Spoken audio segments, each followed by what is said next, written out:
Hi everyone, and welcome back to Open Your Eyes to the Universe. I'm Caroline Ward, and it's a pleasure to have you with us yet again for another episode. For those of you who don't know, Open Your Eyes to the Universe is a series of contemporary talks, conversations, open-eyed meditations and interviews with people who inspire and uplift others by sharing their wisdom, insights, and perhaps even most importantly of all, their experiences. Last month on Youniverse, we were exploring the language of love with Antonella Ferrari.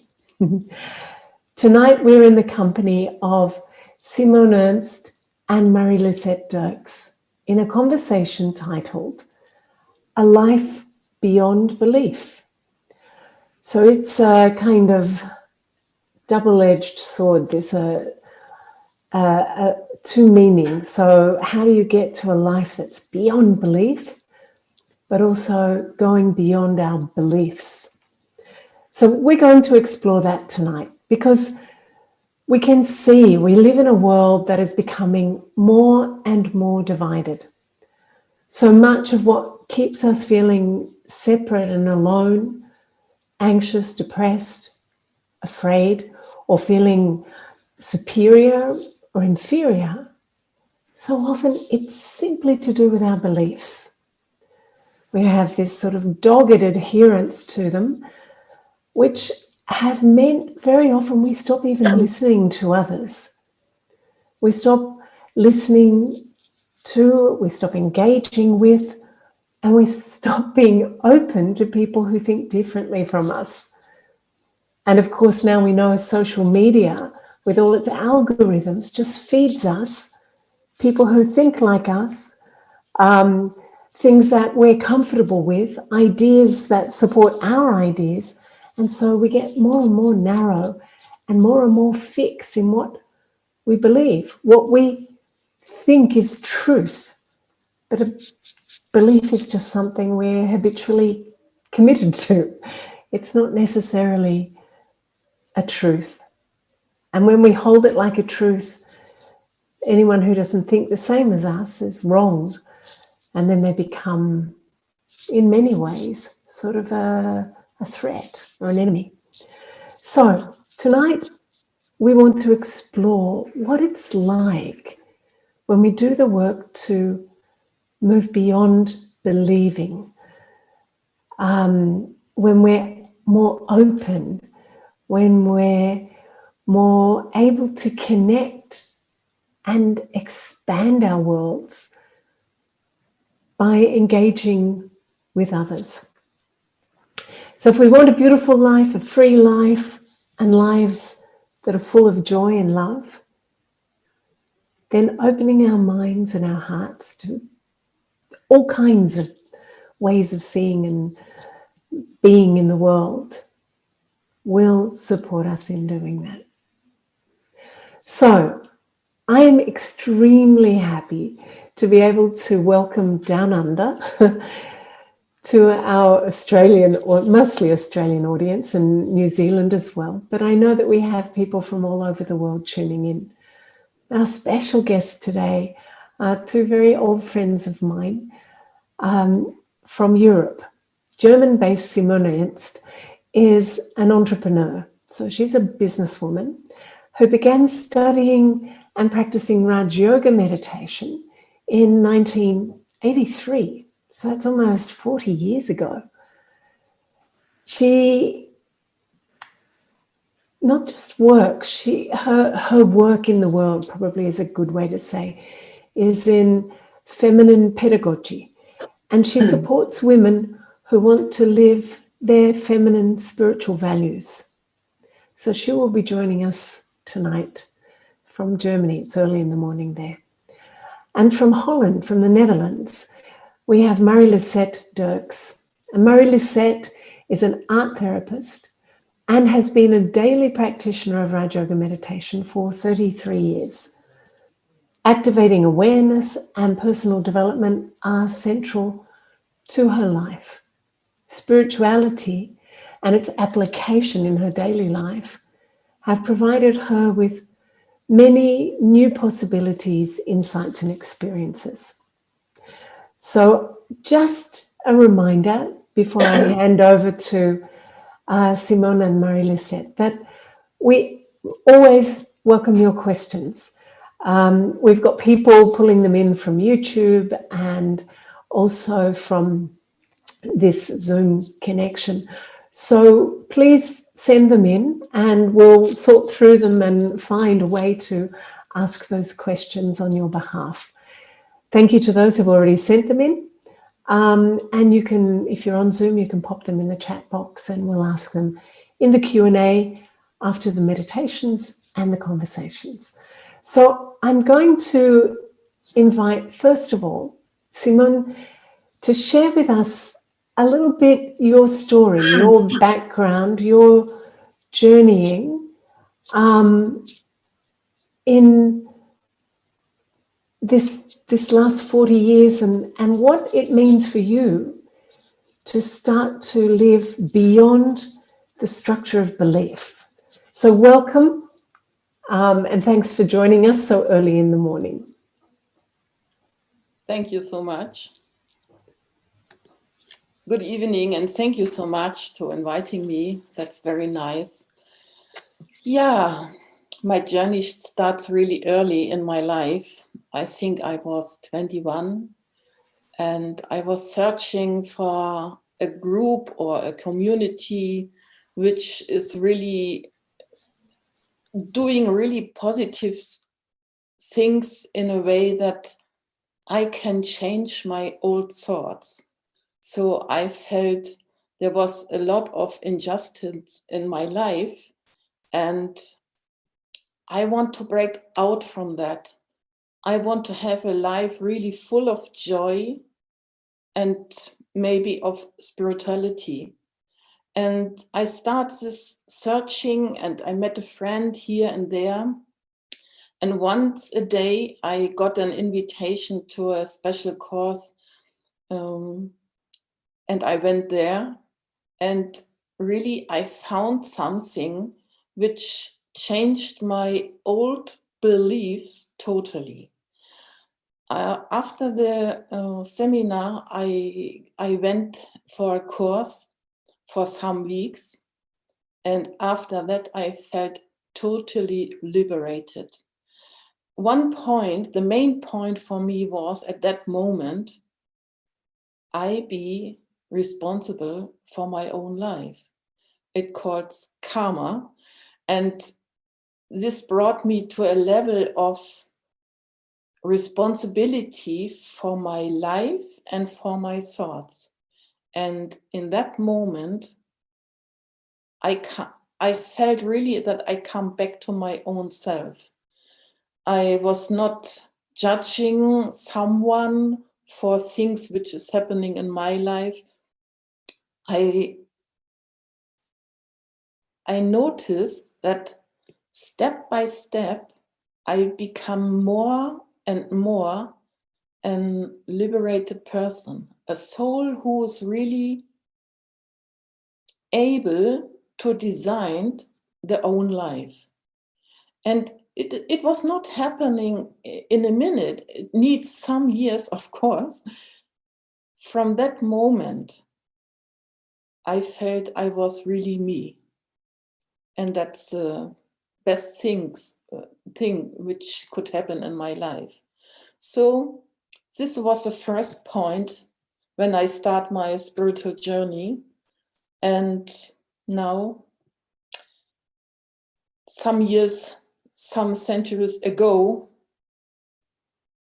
decades ago, I felt in that way, I came back many times, always to that point where I thought, what is the next step? What shall I do?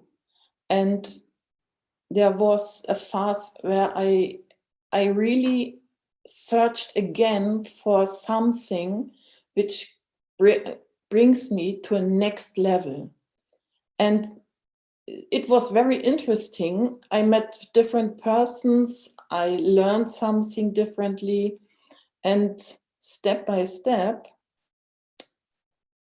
I became the person who I am today. And I feel very good with that.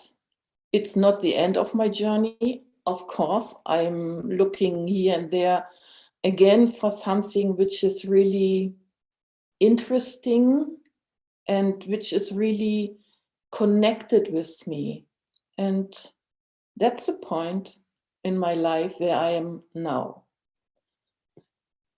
Yeah, this was the beginning and the starting of my journey.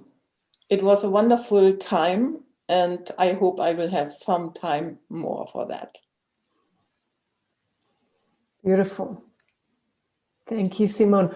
We're going to just dance across to the Netherlands now.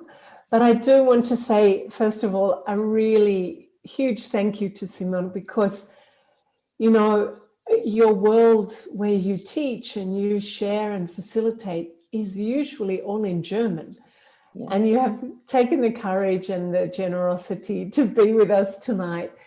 I can't imagine what it would be like to be speaking in a different language, trying to share the subtleties.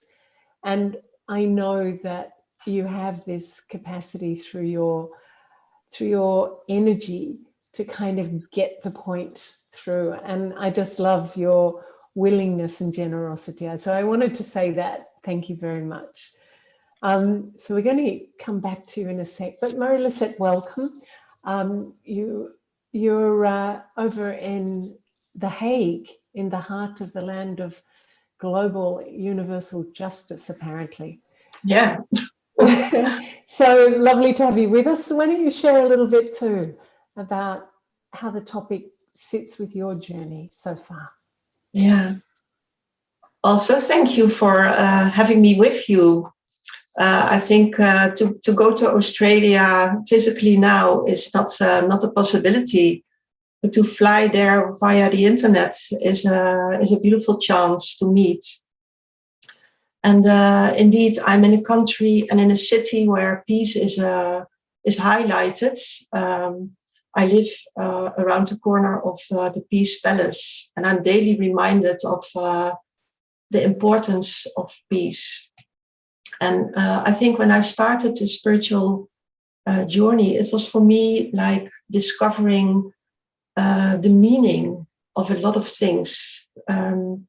To have clarity about who am I, to have clarity about what is life about. And I think when I started, I was also mid-20. And I was reading, I was the only one in the circle of friends that was searching into the depths of meaning. I didn't feel lonely, but I felt like I couldn't have people around me that were like me. I was quite alone in my spiritual search, and I went everywhere. Then I lived in Amsterdam at that time. I went everywhere, to every course, every lecture. I read a lot of books, and what happened that I got some answers, and especially about reincarnation that interested me very much, like a point of view that was quite different from my Catholic background. And I knew this is true, that there is more than only one life. But whenever I read a book, whenever I went to a course or a lecture,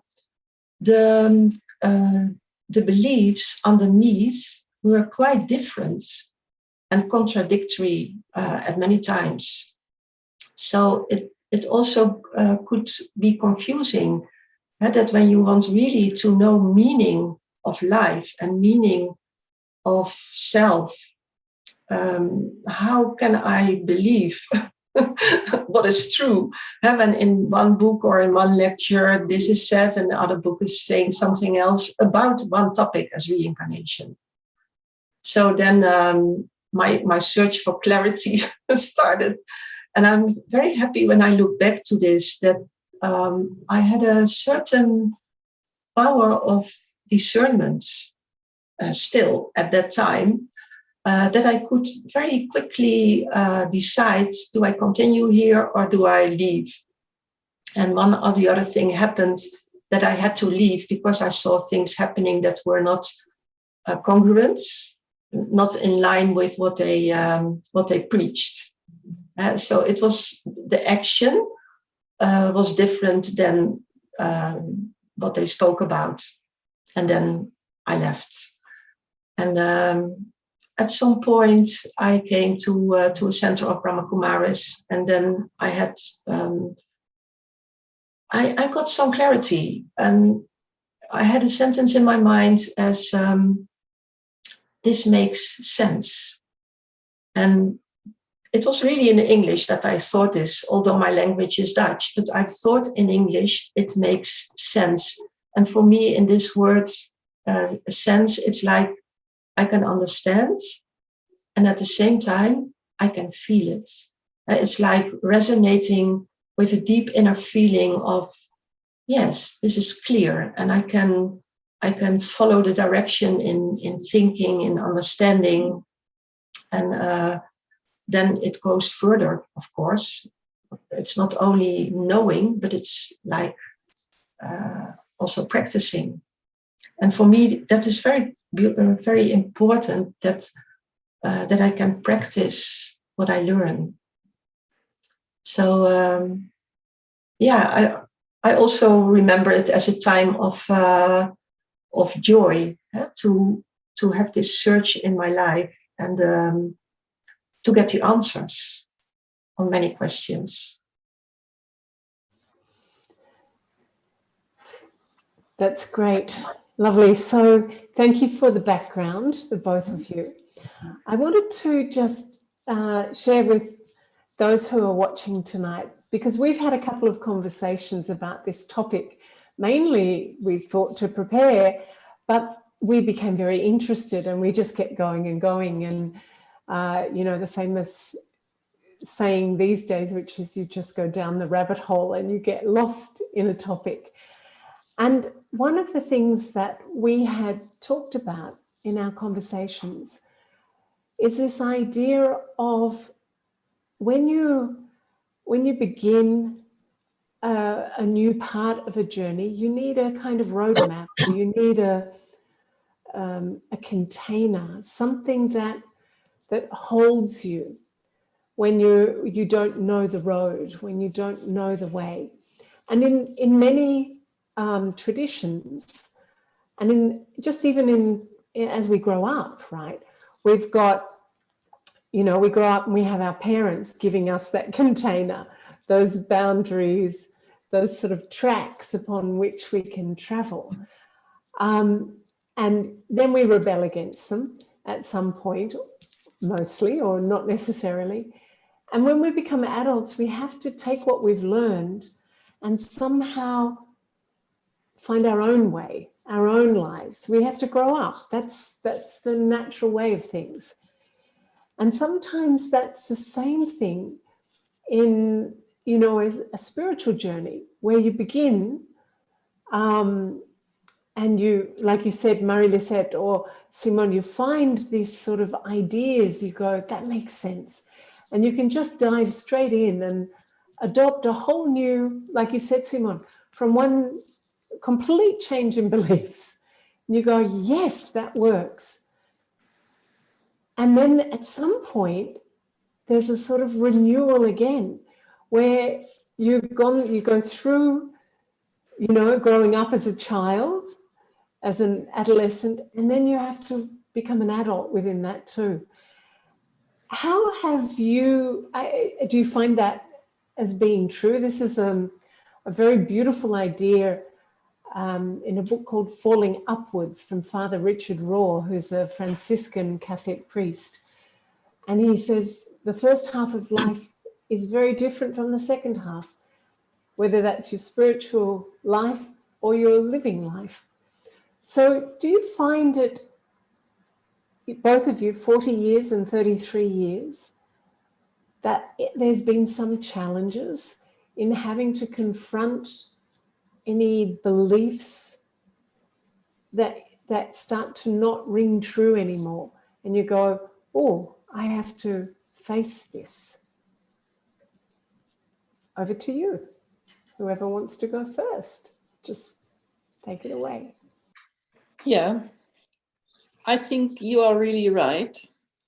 For me, it's a time when I grow in a community, in a spiritual community, where I felt I can really go with that for my whole life. And after some years, I realized that the container is more Simone than Simone itself. It's more like, if I call it sometimes, if you see a picture, there's a beautiful frame and a beautiful picture. And you need to grow up some structures, some laws to follow, to become more disciplined, to learn something. And that's the frame. After some years, I realized that I am the frame. I'm not longer this living, searching soul, human being who is looking for something. I had the feeling, oh, I am the structure. And that's nice and really helpful, but this is not the truth. The truth is the picture itself, not the color, not the canvas. It's only the idea of the picture. And this is what's happening many times. When I learned something, after a while, I became that. And so in the beginning, it was heavy and painful to let it go, to be the person who is disciplined, who has learned something, and again on the way to something new. And that's wonderful. After a while, again, the same structure is becoming me, or I become the structure, and then I have let it go again. And so slowly I be the observer in my life, at which point I have learned enough so that I became what I learned. And then it's easy to observe it and let it go at one point. So you are able to reach a new level in your life. And in the beginning, it was painful. And after many times, when you learned how to let go, how to recognize what's happening, then it's easy and it's also interesting when you by your own, you observe your own self and realize, I'm stuck in that point. Again, I'm stuck.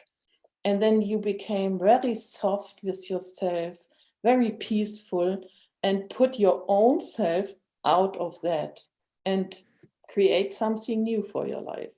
So it's really that I'm not the container. I'm not the frame. I am the vision of the picture. I'm the vision of the soul who is growing and reaching one level after the next one. Marie-Lisette, I hand over to you. Yeah, it's a beautiful a comparison.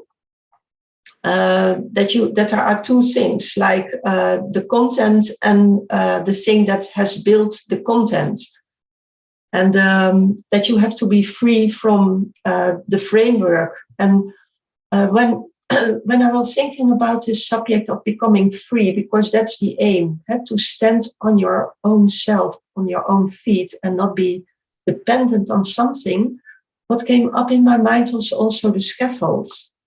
That is when they built a house, they put the scaffold around it, and then you don't see what they are doing behind, but they build up. And of course, the scaffold, it gives you a lot of sustenance and support, and it gives you a feeling of safety. But imagine your whole life being sustained by a scaffold. It would be like being disabled yourself. And I recognize what you say, that it's a little bit painful, and also a little bit, for me, a little bit scary, because what is happening is that you have to let go something that has supported you for a long time, and to be able then to stand on your own feet. It doesn't mean that you have not that sustenance anymore, but that the sustenance and the support you enjoyed all that time has made yourself so strong that you can stand on your own. That it's like, think with children, when they start standing, they are a little bit insecure because they fall down. And then they have to get a feeling of security and a feeling of, yes, I can stand on myself. And the picture that came in my mind was that whenever I am standing there, that it's integrated. Whatever has me supported in the form of knowledge or certain things that you follow, certain steps you follow in life, you put the steps behind another one. And when I look at my spiritual journey, I followed also the ones who were in front of me. And at a certain point, you can't follow. It's not that you go your own way, in a way you do. It's not leaving the path, but I can speak for myself. The shift was that I had to take up my own life in the way I think it is implemented, in the way I will deal with everything I have learned now. And then you get a very variety. Maybe to compare with when you sow seeds of flowers, when they start, they look all the same. And they start with 2 little green leaves, and you see them grow little by little, and they, for a very long time, they remain leaves, and you can't see any flower, and they look quite alike. But at a certain point, they are strong, their roots have become more strong, the leaves become bigger, and then you go to see the differences between the leaves and the buds. And the buds become very big, and they open up, and what you see then is quite a difference in variety of flowers. So to become the flower you have to become, because it's unique. And it means that you can't follow anymore anyone who was in front of you. It also means that you can't compare yourself with no one else, because I'm different than anyone else. And yes, I learned the same things. I had the same support. I was in the kind of education. But now the time to become that flower, it's like being different than the others. And everyone is different than the other. And that's the beauty of becoming me. And I know that at my very start on this spiritual journey, that was the biggest question. To be myself, yes, you can say it very easily, but who am I? And now, when the buds are opening up and the flower appears, it gives a lot of security, but the security doesn't come from the scaffold anymore. It comes from inside.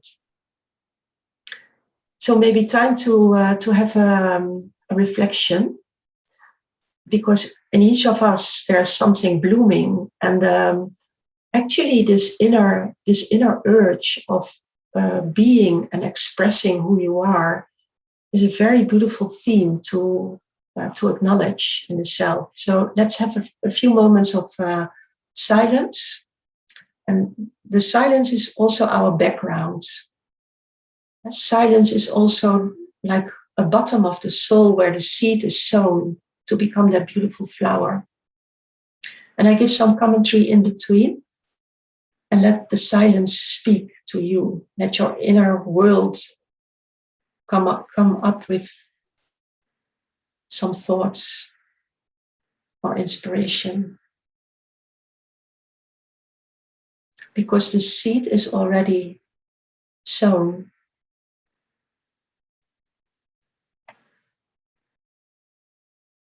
It's a beautiful seed with a lot of promises within. The promise of inner beauty and strength. The promise of being able to be happy and loving.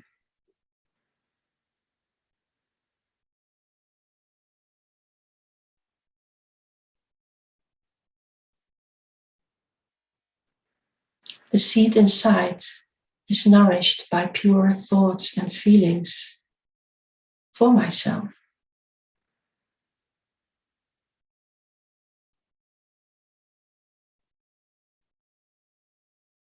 I recognize gradually my own worth, my value,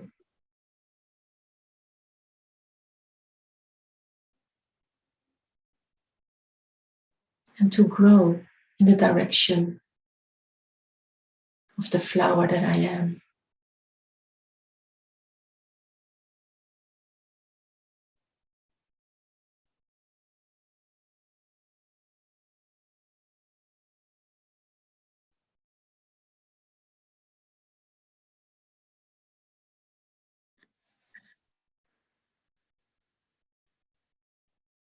I allow the seed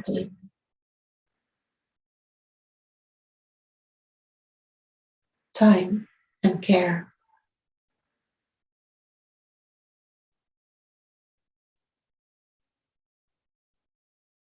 to take time and to have patience to flourish.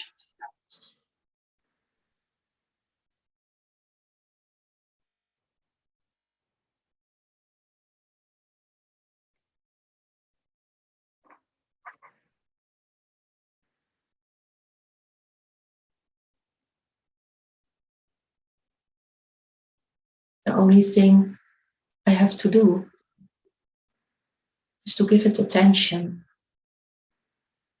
The beauty within is sustained by myself in the form of pure feelings towards me.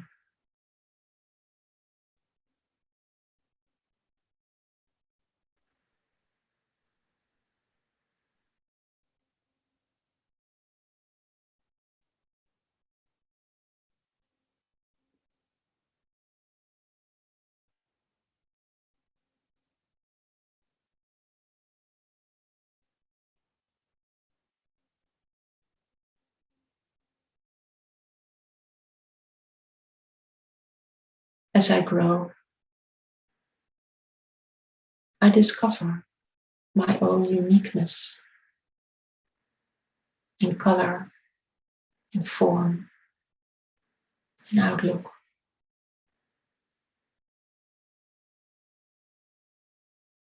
I don't have to compare with anyone else to be me.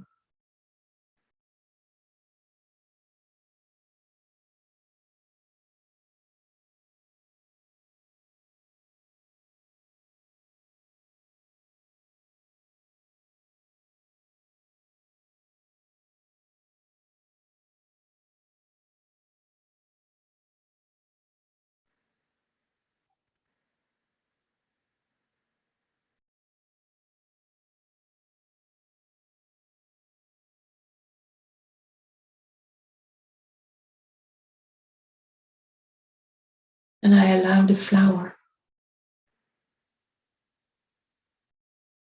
to spread its leaves out more and more in expression, in life.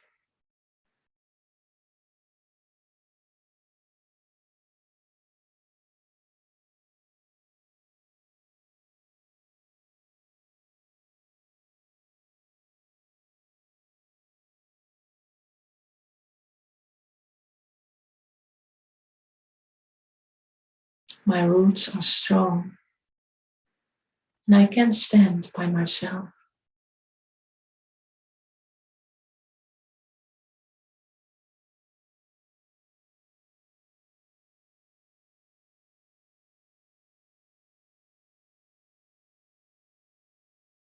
It increases the inner security and self-confidence.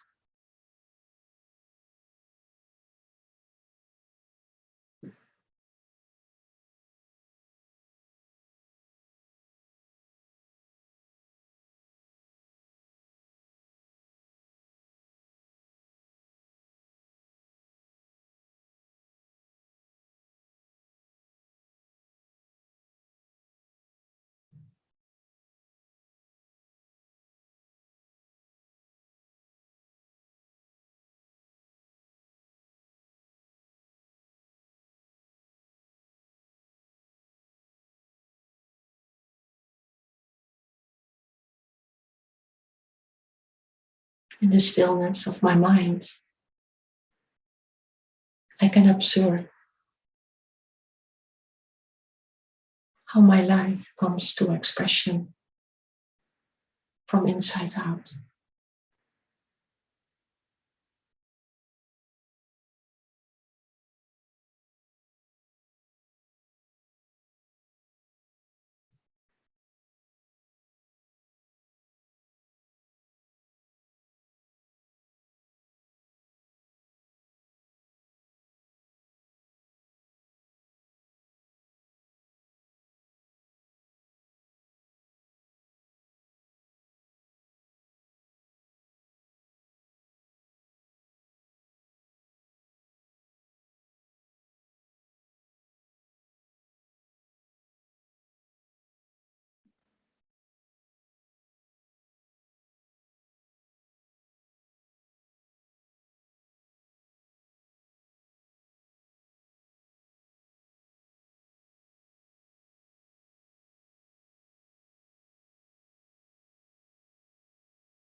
Whenever I come across a situation or encounter people who are different,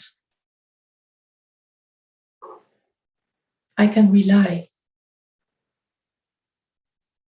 on the inner core of qualities and strengths, knowing that everyone is unique.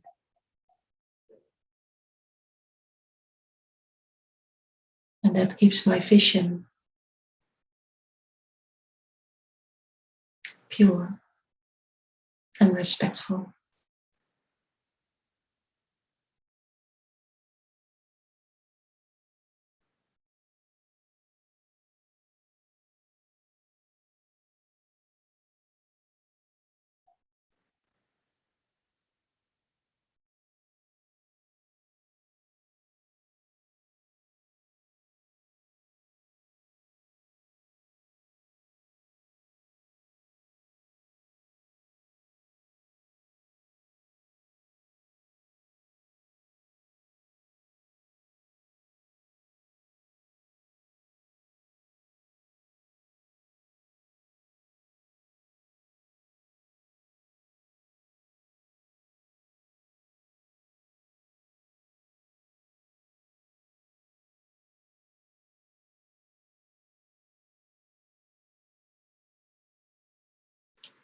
Okay?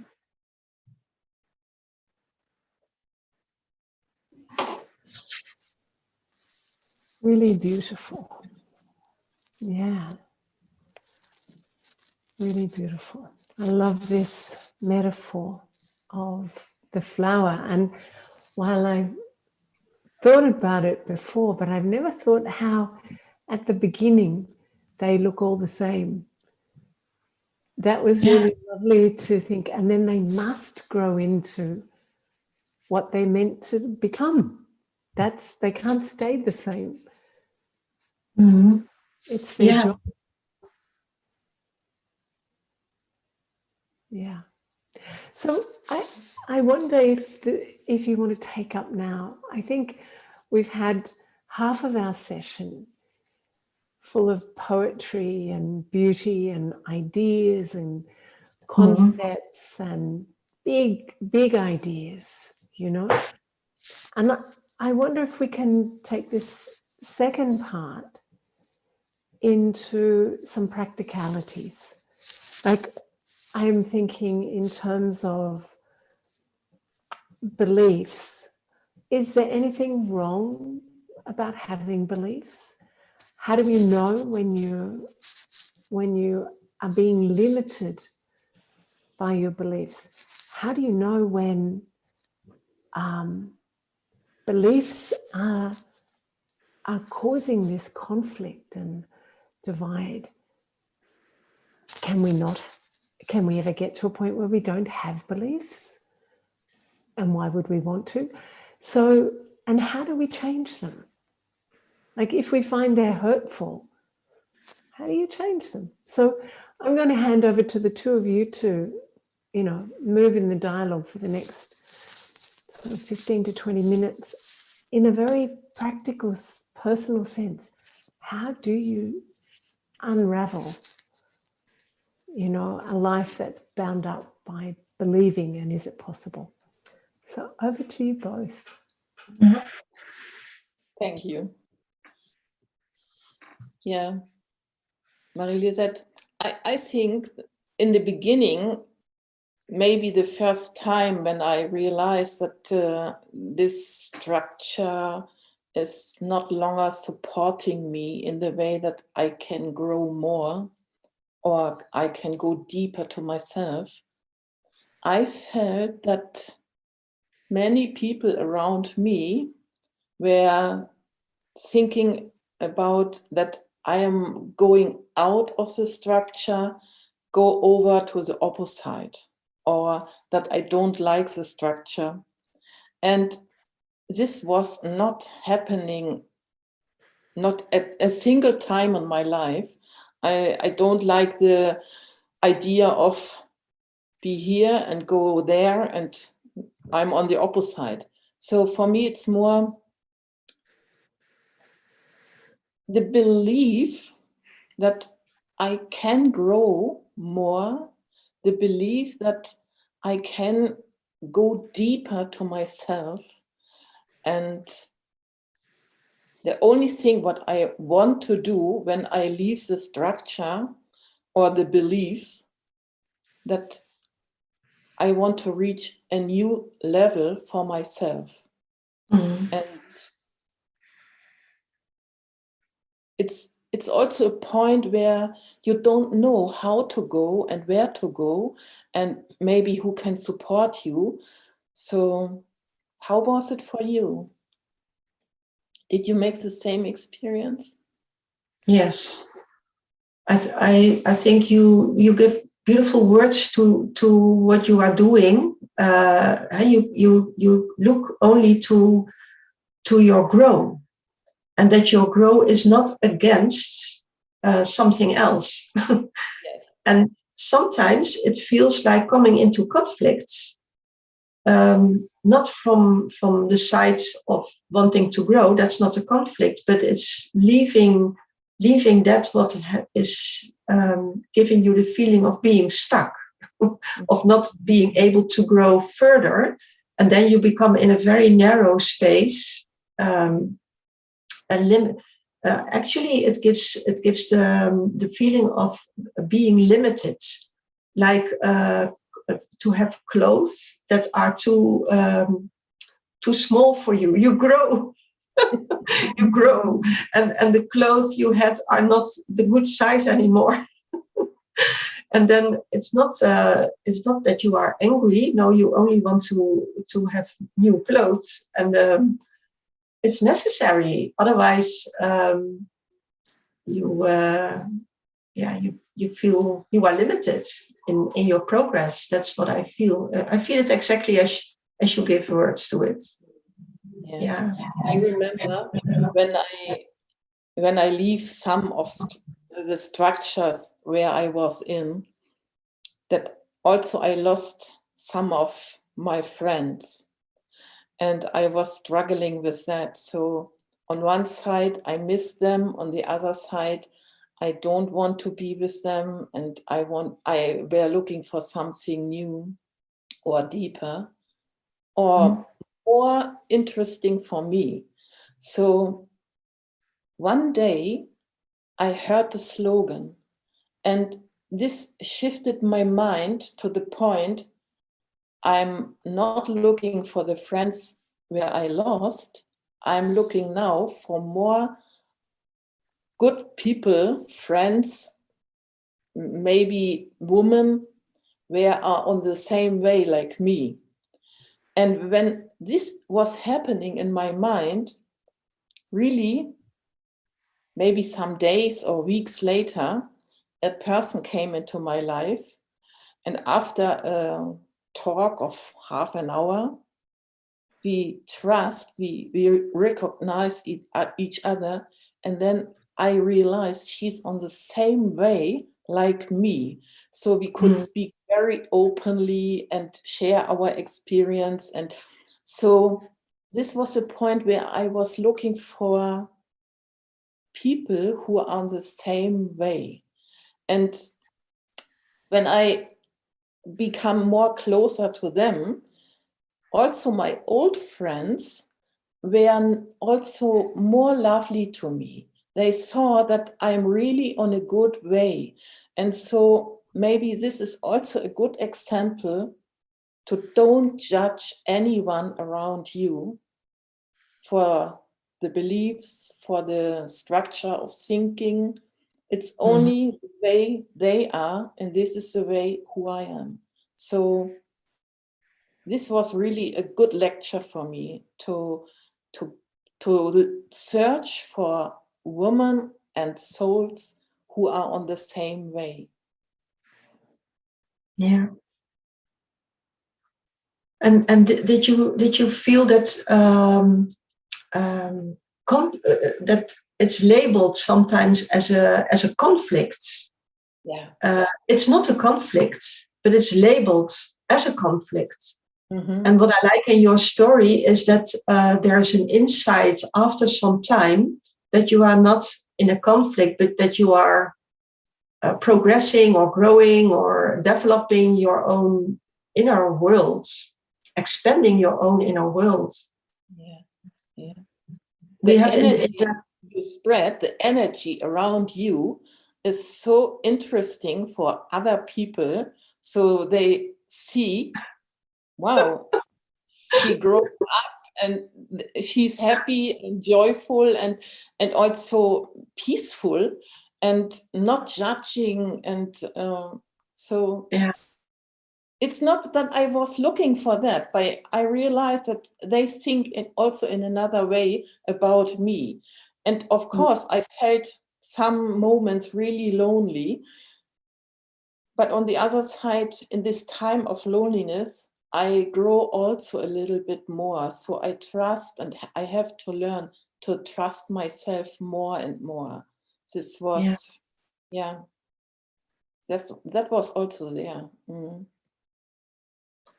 I think for really grow, you have to have the courage to be yourself, and because to become yourself is not a small thing.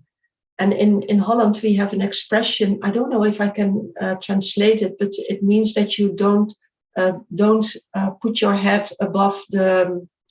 I don't know the English word.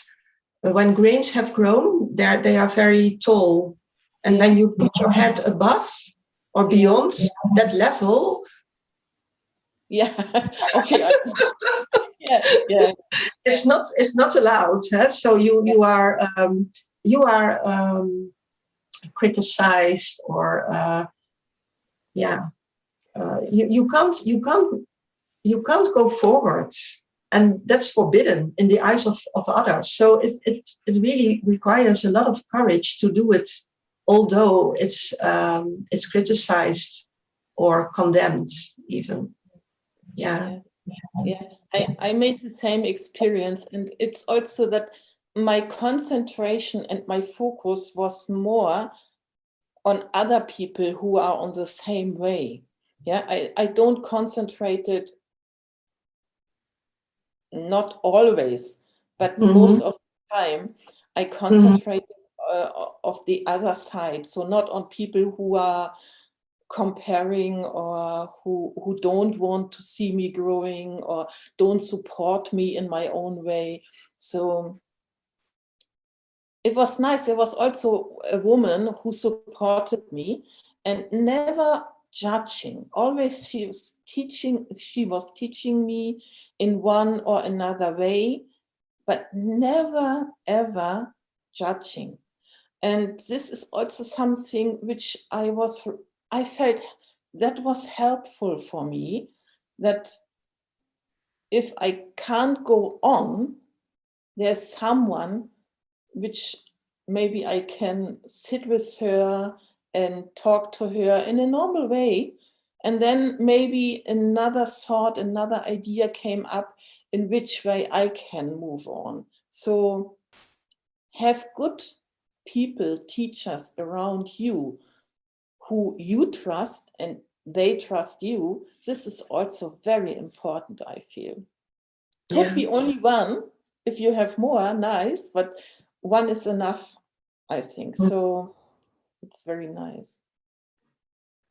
Yeah.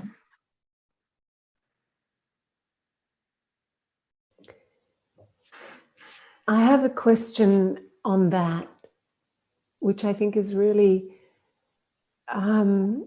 maybe at the heart of spiritual practice, and is one of the most challenging things to do. So I want to ask you both, why do we judge people who are different as being wrong? Because I think this talks about our beliefs. Like, I believe things are this way, you think they're that way, so you're wrong. I must, and then I judge you. And why do we have to do that when we've just been talking about the fact that the experience of support, receiving support from someone who is totally non-judgmental, that it's so incredible to have someone just support you? What is it in our human nature that we don't do that for each other in general, even on a spiritual path? You know, we can still compare the flowers, if you like, and go, well, that flower's wrong, it's different and it's wrong. Why do we do it, and how can we not do it, given it's so beautiful to receive that and to give it, actually? I see it as a very strong habit. And when this lockdown was happening, most of the time I was alone. I live alone, and a lot of things that I was used to do, that they stopped, like in the lives of many people. And then I came to live with myself all the time. And then I noticed how deep this practice is of belief. You can call it beliefs. Huh? It's like a thought coming from unconscious level. It's not that I wanted to do, or that I take time to develop this. No, it's there, and it comes from within. And what I did was very much attention for the thoughts that I had about me. And then they were full of criticism, of doubt, judging. And then I thought, okay, this is what I do with myself. Not good enough, not good enough. And I was really shocked by it because I didn't know that it was so down on the bottom. when we talk about flowers, we can say the ground where they are in, it's polluted. So how can they become beautiful? So I did a lot of work on that, and I believe I think that when I do this for myself, I can also do it for another one, because the change has to come from me to me in my own interaction with myself. When I really make the shift inside, I have the trust and the faith that it's also opening up to others in that way. But the answer on that question of you, Caroline, is I think it's a very deep-rooted habit. Yeah. And it goes automatically. You don't have to do any effort for it because it runs itself. Yeah, it's there. And so if the internal environment is full of self-criticism, doubt, even self-loathing, I'm not good enough, I can't, and which you talked about in the beginning, Simone, the importance of being able to observe yourself. Because we don't really know our beliefs, right? We can only recognize our beliefs when we look at our lives, when we look at the way that we interact with others, or the way that we judge, or the way that we stop ourselves from becoming the flower. When we're observing ourselves, then we can see. But mostly we don't see what we believe. We don't notice. But if we believe all those things about ourselves, then that's the kind of filter through which we look at everyone else as well. And it's really hard to see other people being flourishing and beautiful, and if we don't feel like that, and our energy of downness is focused outward, and we see the other limitations, the other sort of shadows. So that's a really powerful point, isn't it? That it's like clean up your own glasses so that you can see better, see more clearly. Yeah. I think for that it needs a lot of courage and self-love. So maybe at one point you have the courage to step out, and then you realize that someone else, where I call it my friends, is judging you. You feel suppressed and not valued. And what's happening is immediately you do the same.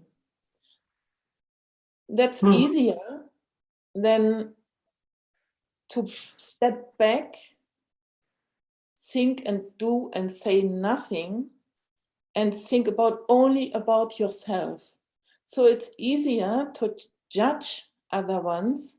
It's easier to be limited instead of unlimited. So for that, you need always more trust to yourself for your own steps, and it needs courage to do it in a very nice, quiet, and powerful way.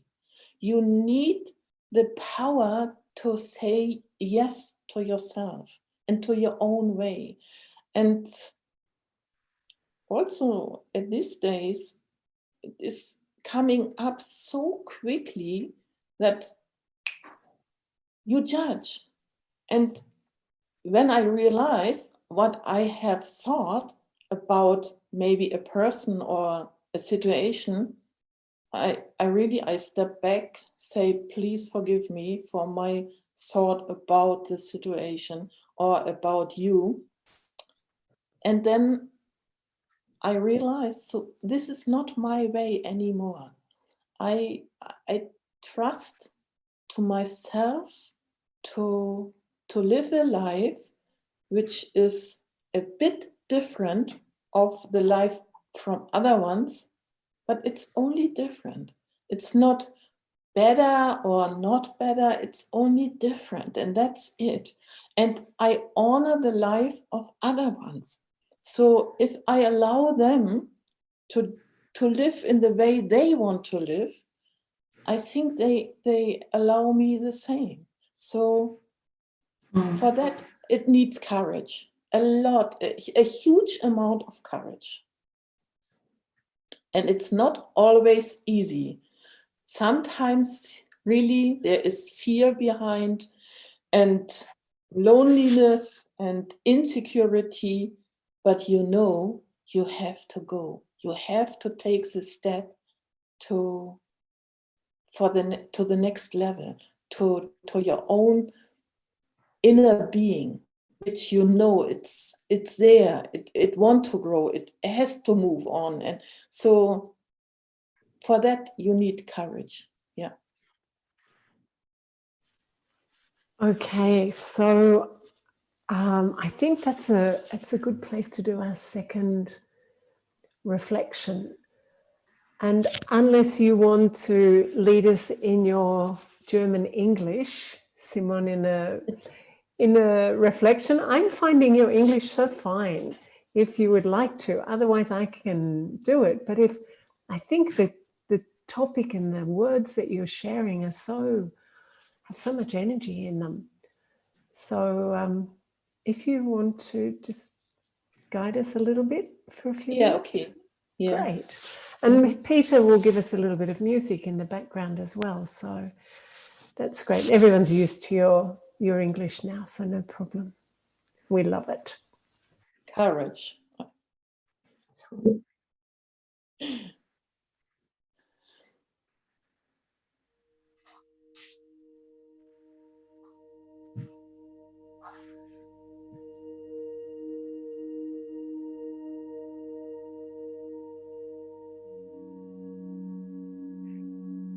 I relax my body and sit quiet in my chair, maybe on the sofa or on the floor. Wherever I take a deep breath and go inwards.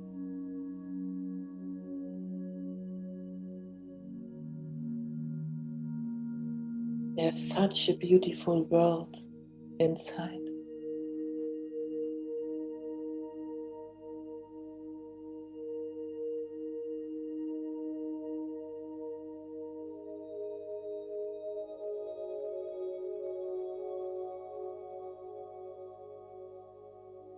Maybe I see myself as a point of light, a being, energy, which is flowing in the body.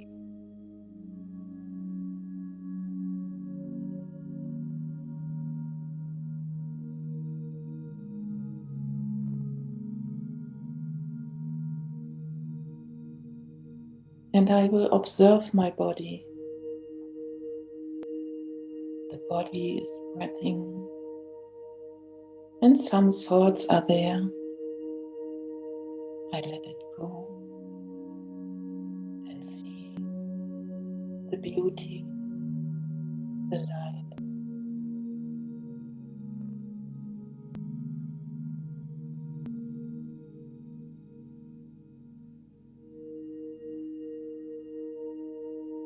I feel as a point of light, absolutely peaceful.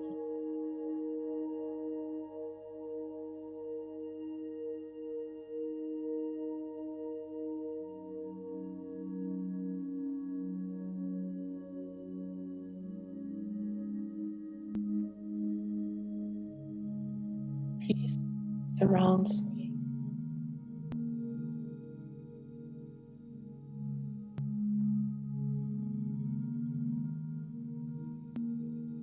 and it goes around the body.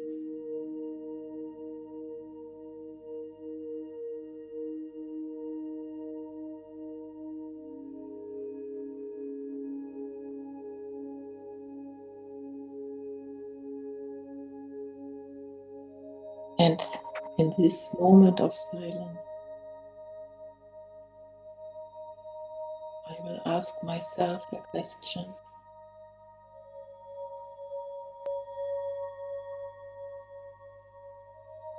Do I live the life I really want to live?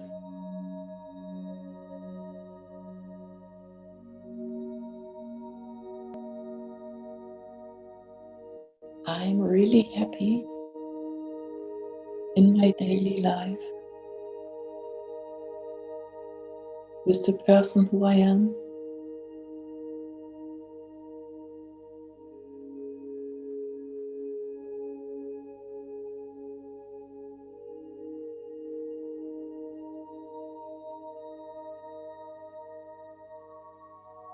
Take a minute and listen to the answer.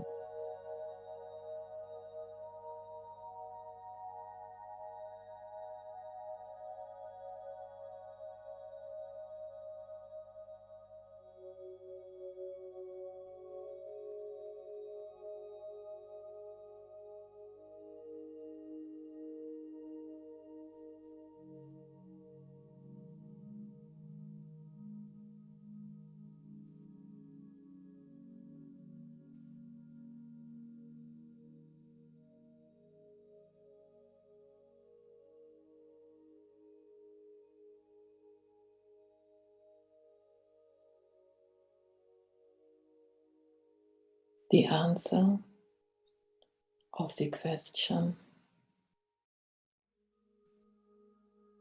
do I like them?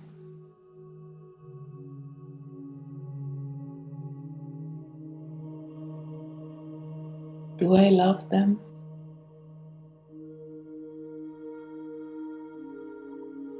Can I live with them?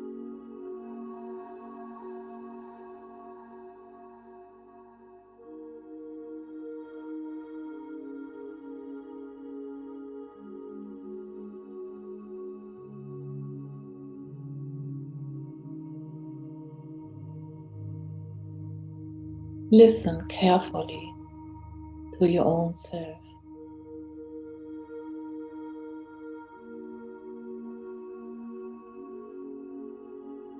Maybe there's something else which came up.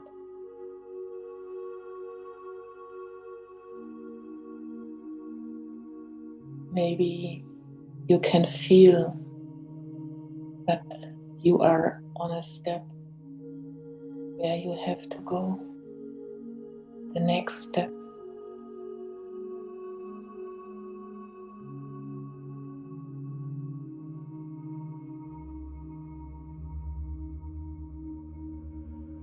Maybe you are a bit afraid. Doesn't matter. It's okay.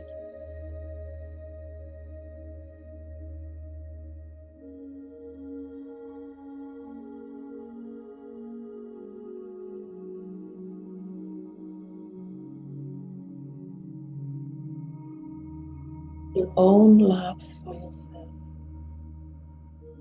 your own peace will guiding you to the right place,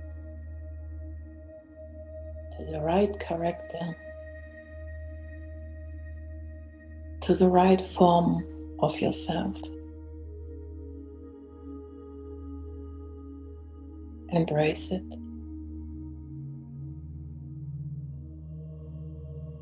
And be quiet with them.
Be aware of whatever thought, whatever feeling is deep in you. This is what you surrounds you.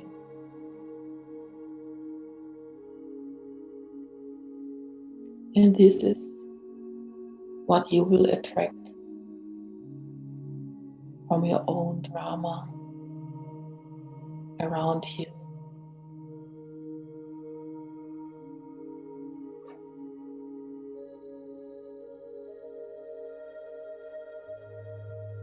Take a deep breath and sit quietly and loving you.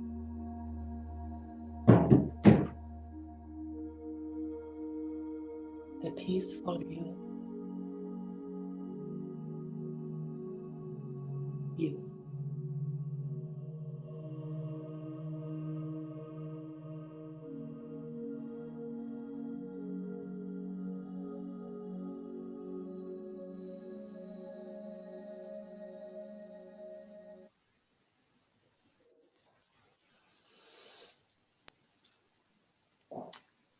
Thanks so much, Simone. I'm so glad that you agreed to do that. That was just beautiful, and so much courage. I know what that meant for you, and it was really, really beautiful. Such an atmosphere. So what I'm going to do now is to just summarize where we've got to so far. And then I'm going to ask some questions. We've had some questions come through from YouTube and from the chat box, and a couple of questions before the event. So I'm going to look down to my notes now. So if we go right back to the beginning, some of the things that struck me, Simone, when you said that when you encountered a new understanding, it was like liberation and this sense of, I am now totally responsible for my life. And that you landed at some point and went, oh, this is me. And that became the most important thing on the journey, to always keep going to the next level of being in you, that's what it was all about. And Marie-Lisette, you know this, you started to talk about the courage, in a sense, to stand alone, that you'd moved from, you went out searching everywhere, looking for everything. And this really interesting thing between listening to people's beliefs and going, yes, that makes sense intellectually, but then being able to feel it. And I think this is a very interesting one for people when they're trying to discern what is right for them, where their path is, what's their way in any moment, is, does it make sense and does it feel like it fits? So these two together were really interesting. And that sometimes, you know, it's not easy to find clarity when there are so many differing beliefs. So you have to find a way that you can work that for yourself. Then we talked about, you know, that the structure, the container, which I love to have, Simone, you put it as the frame of the picture. And then Marie-Lisette said the scaffolding. And we can all agree the scaffolding is very useful. The frame is important, as is the scaffolding, but we're not that. And I loved how you said, Simone, that, you know, you noticed that you became the structure, the frame. So you became full of the rules and beliefs and the, you know, the kind of tightness of it. And this metaphor that you said, Marie-Lisette, of, you know, where you're growing up and yet you're wearing small clothes and it's not right anymore. They're too small and they're not for an adult.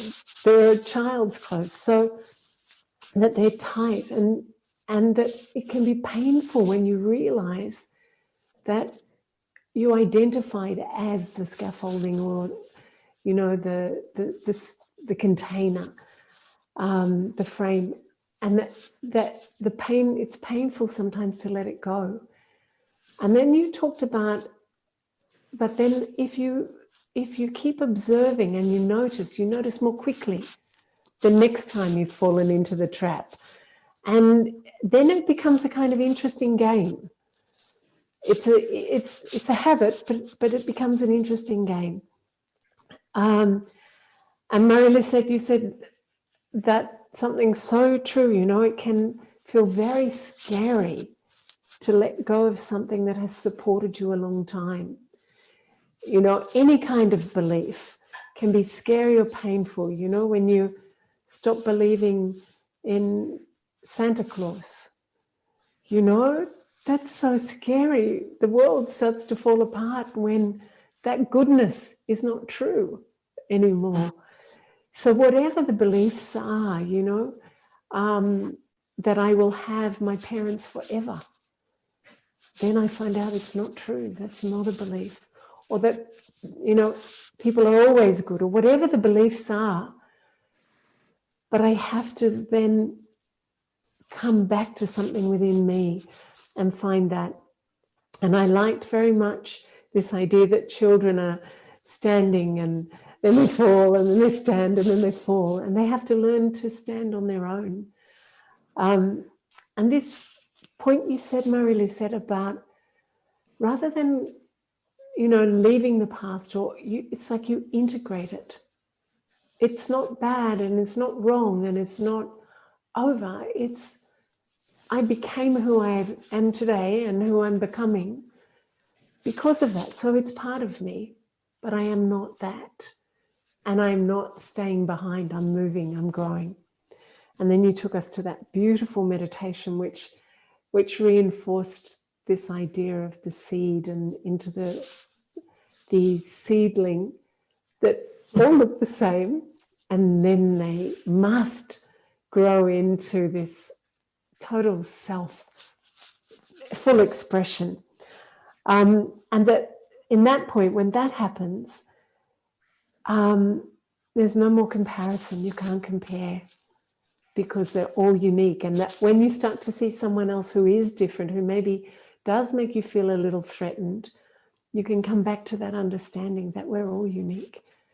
They're different. And as you said recently, Simone, they're not better or worse. I'm not better or worse. It's just different and unique. And there were things that were really important, I think, about loss. And you can lose friends, but you have to, do you lose yourself or do you lose friends? And I love this when you said, when you have the courage to trust yourself, to even go through loneliness, and the courage to be yourself, then somehow, you start to not focus on what you lost, but what you're attracting. You're going to find others who go on the same way. And then when they come and there's a resonance, then somehow others look to you from the past and they see you're happy and they are kinder. They're not against you anymore, because you're not against. And this whole thing of you're for growing and you're not against. This power to say yes to yourself and to your own way. And Marie-Lisette, you talked about the not putting your head above the grain. Yeah. In Australia, we have a saying which is called the tall poppy syndrome. A field of poppy flowers, they're all the same height. And so you never can go up above the height. You will be cut down. So it does take a lot of courage. And this idea that, to observe, when you talked about observing your own beliefs and changing those, and that changes the way that you are with others. It always comes back to there. There's so much more. I want to ask you some questions. So let's leave the summary at that, because it's rich and there's more. But there are some questions that that people have asked, and someone was asking about getting married. Now, Simone, you're married. You've been married for 40 years, something like that? Almost? Yeah. Really. Mm-hmm. And I know that you've been through some times where, you know, your life paths have gone a little bit like that, and then like that, and then a little bit like that, and like that, like that. And it's a little bit this idea, how do you keep tuning? Now, there's two questions here. When you're in relationship so closely with someone who's maybe with different beliefs to you, how do you live together with that? And then the second question, which is about, you know, if I'm with someone and I'm not sure if I should marry them, or if I'm not, you know, if they're the right person, I can't tell. I know you can't answer that, but maybe we can talk more generally about how do you find what is your truth when you've been conditioned around certain, you have to get married or you have to do something. How do you find your own truth to know what is the answer for you beyond belief? So both of you could speak to that. But maybe, Simone, you start with the first one about how do you, you know, two wheels of a cart going along together, and the cart's a wobbly one maybe. Yeah, I think it has a lot to do with, is my love limited or unlimited? And this includes the love for myself and also for my partner, maybe husband or wife, whatever. So I think if you don't have any limits and you accept that you go high and down, and one of the persons going here and the other in this direction, but at one point you come close to again, and there is nothing happening, no fight, nothing, but it's only a time where you have to accept your partner use this way and you use this way, and that's totally okay. Some years ago, I went for a workshop, and the title of the workshop was, "Would you marry yourself?" And I think this is really interesting. It's So beautiful. I asked myself, would I do? And I would say yes. And so it's a big yes to me. And when this is happening, it's also a big yes to your partner. It's not about your partner that you decide to marry. It's about you. It's your decision, not the decision from someone else. If you can say yes to you and to the life you want or you choose, that's fine. Also, if there is something in the middle, a break, a high, a down, whatever, if you say yes, that's fine. Includes everything. But you have to go and be totally free from the meaning of other people who will tell you, this is the right way, this is a good marriage. You have to decide this by your own. Yeah. How do you know that, Marie-Lisette? How do you find your own decision when you've been so, maybe all of us, conditioned by social norms and mores that say many shoulds? How do you find your own voice? Like Simone says. I learned to make use of silence a lot more. And it's a little bit like Simone, the question, would you marry yourself, or would I marry myself?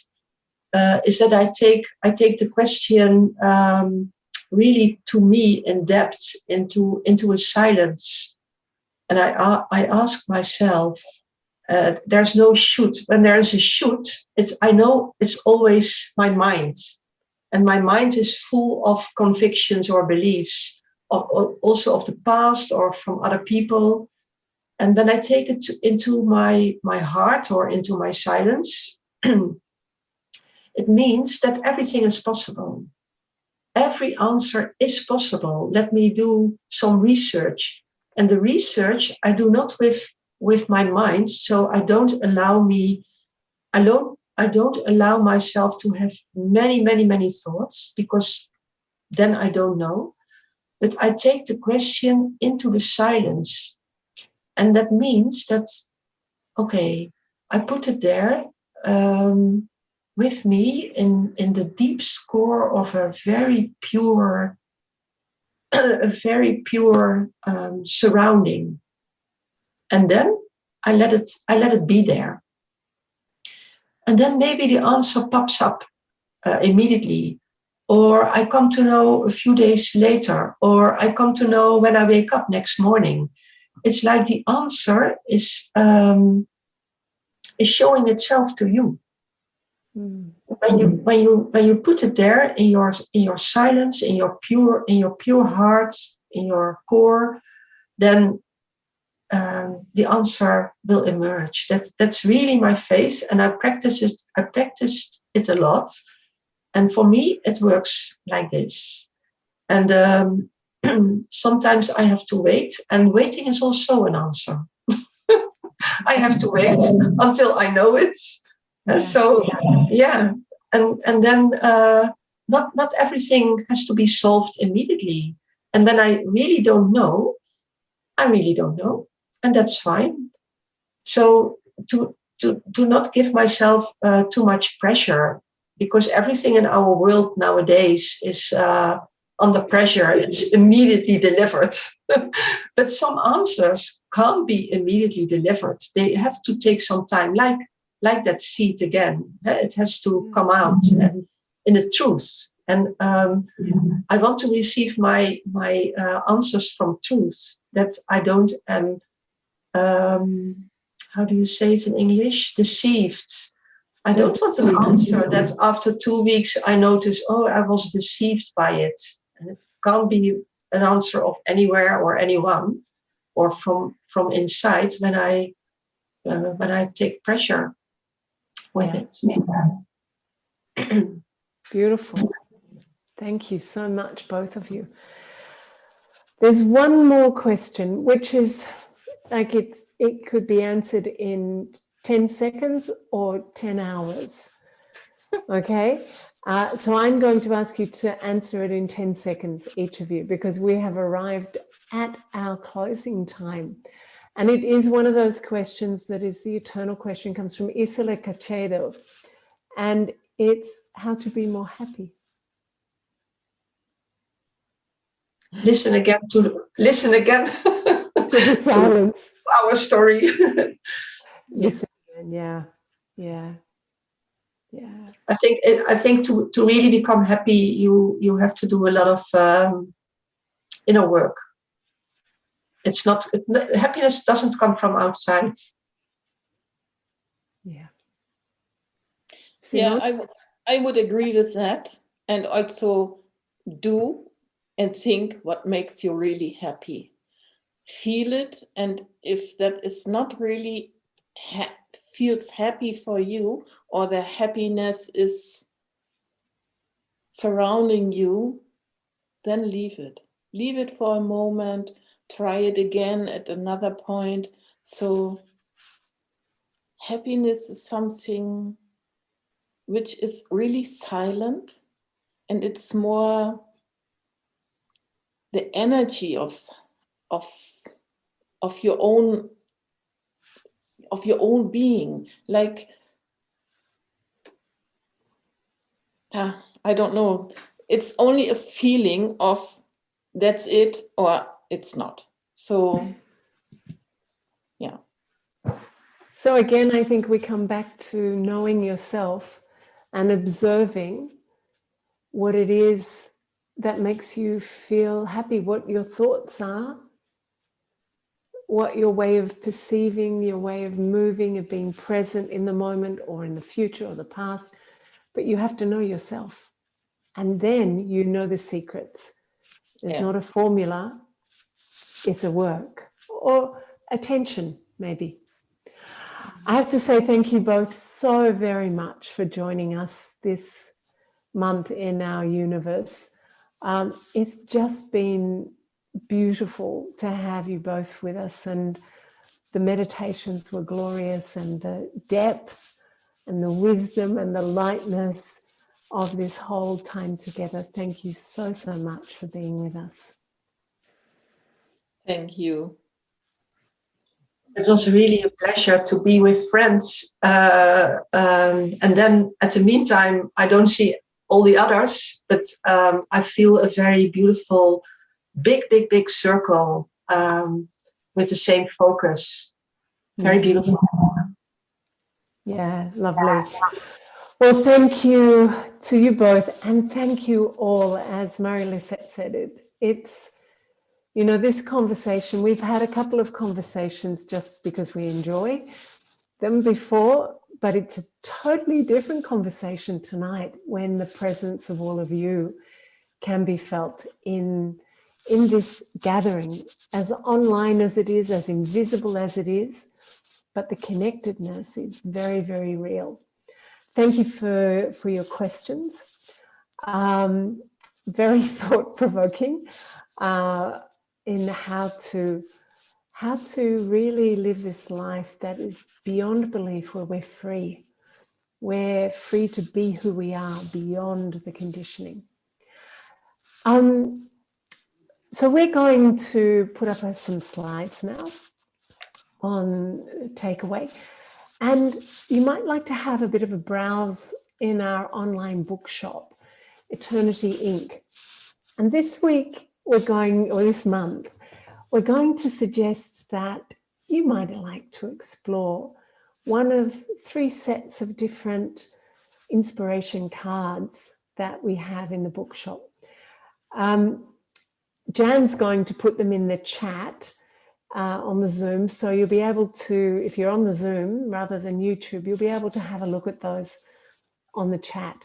But if you go to Eternity Inc., which is up there on the screen, so it's www.eternityinc.com.au, and there's some really beautiful products there, and everything is done in a way that's at cost price to support your journey. And the cards are terrific because you can, you know, play games with them. If you're feeling a bit down, you open one and it gives you a message, or as you head out into the day, you take a card and you go, okay, what do I focus on today? So you start to work with something from the outside to build your inner architecture, so that your house of yourself and your life becomes very strong and beautiful from the inside out. So have a look online and see what kind of speaks to you. If you'd like to subscribe to Open Your Eyes to the Universe to receive our monthly updates, please do email us at special.events@au.brahmakumaris.org. And finally, I'd like to tell you about our next episode of Open Your Eyes to the Universe. Dr. Raksha Balbazoor, and she is a really beautiful friend from South Africa, from Durban. She'll join us next month on Youniverse. It's Saturday evening, the 22nd of May. It's getting colder, isn't it? So it's good to be inside early. And her topic is, it's interesting because it sounds typical, overcoming stress. But the subtitle is Love versus Force. And she has researched deeply into people living the ends of their lives and how they come to peace and how meditation helps people pass over.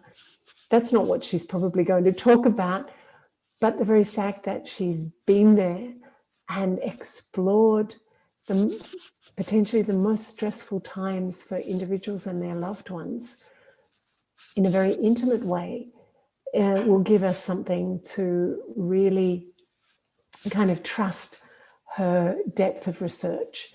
And she's just a beautiful person. Next month, Gabriel will be back in Australia and she'll be back with you on Youniverse. I would like to thank the Youniverse team and all of you. It's been a delight to sub for Gabriel.